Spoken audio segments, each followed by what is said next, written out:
You're talking about me na kamiyembro nila, parang hindi ako sumasangay. Is that what you mean? Like, how would you feel po na, syempre this is going to be broadcasted po. Definitely. Yes.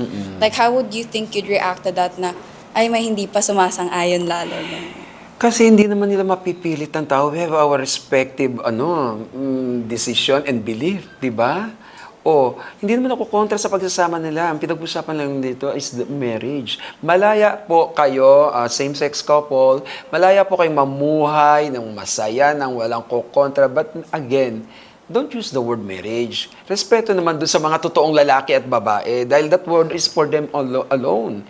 Bakit yung civil union ba masama pa ba yun na salita para kilalanin kayo sa lipunan as husband and wife?